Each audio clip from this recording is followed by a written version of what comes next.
Are you a 1-foot jumper, a 2-foot jumper?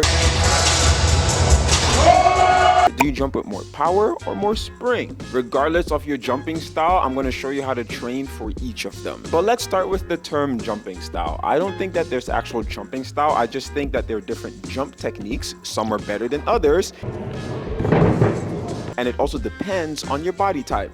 Makes sense, right? I think it makes sense. And secondly, take a look at this chart. This is the speed strength curve. And we all fall somewhere within this spectrum, depending on your strengths and your weaknesses. Some people jump with more power, some people jump with more speed. And you can change your training based on whatever part of the spectrum you want to work on. Power jumpers are usually bigger, they have more muscle and fat mass.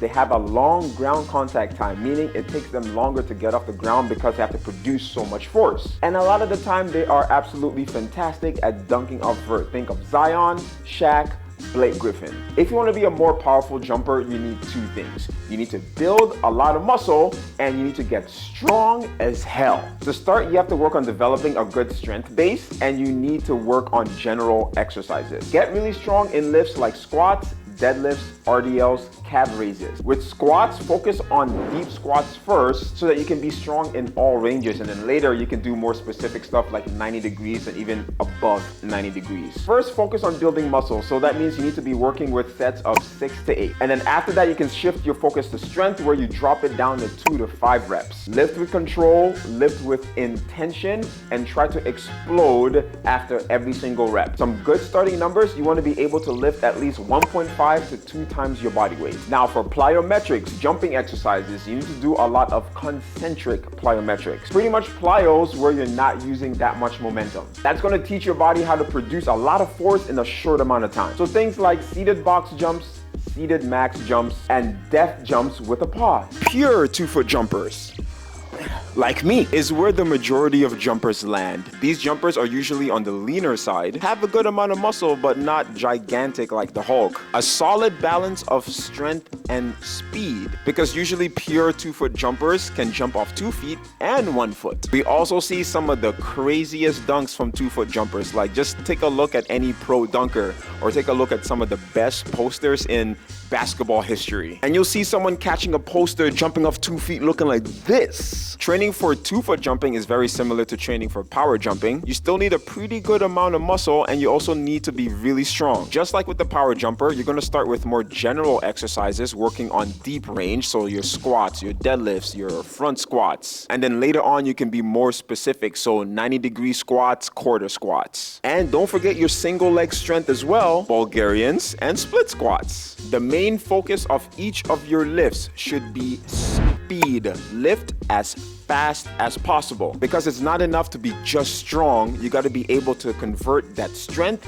into pure speed, because the faster you can get off the floor, the higher you will jump. If you take a look at the strength speed curve, you can start off by working on strength or even strength speed first, where you're going to be working with anywhere from 75 to around 95% of your 1 rep max. Trying to get stronger every week or every other week, but later on you have to go more speed strength, where you drop down to around, let's say, 40 to 50% of your 1 rep max, but your focus is bar speed, moving as quickly as possible. This is where you add things like the hang clean, snatches, high pulls. Some great plyometrics you can do to be a pure 2-foot jumper: pogo hops, low and high, hurdle hops, double and single leg. Again, the main focus, you need to be intentional with your jumps. Jump as high as you can. Speed jumpers are a different breed. They get off the ground so quick. These guys are usually smaller, thin, they jump like pogo sticks, and they don't even use a full penultimate jump, but they can generate so much speed and get off the floor so quickly, and they jump so high, it's ridiculous. They have high relative strength compared to their body weight. They don't really lift that heavy in the gym, because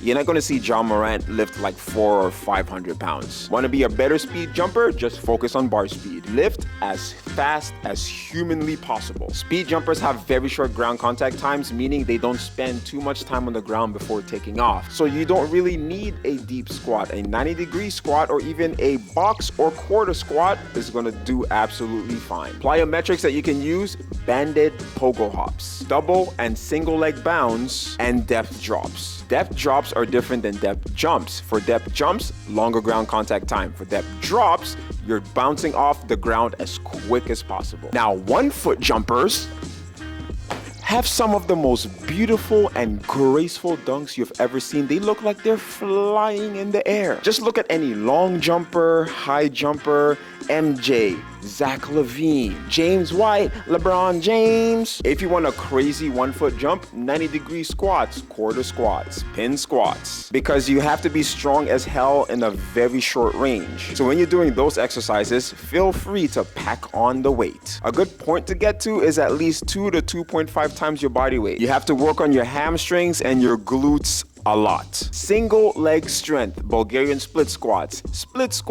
step ups. Some great plyometrics you can do: double and single leg bounds, single leg pogos, single leg depth jumps, and explosive step ups. Now, the most important thing to remember for each jump style: always work on mobility and joint strength. You need to make sure that you're taking the time to loosen up your joints and your muscles, strengthen your joints, because all that running and jumping puts a lot of load and a lot of stress on the body. When you jump really high and you land, you're literally generating multiple times your body weight in force. So you need to make sure that your shoulders, your elbows, your hips, your knees, your ankles are all strong. Isometrics like wall sits, iso lunge holds, Patrick step up holds, leg extension holds. You need to be able to hold for 30 seconds to 1 minute, and also do slow eccentric reps. So for example, in a squat, you want to do 5 seconds down, 5 seconds up, because tendons love slow, and that's the only way you're actually going to strengthen them. And that's pretty much how you can train for every jump style. But if you want to learn how you can bulletproof your entire body,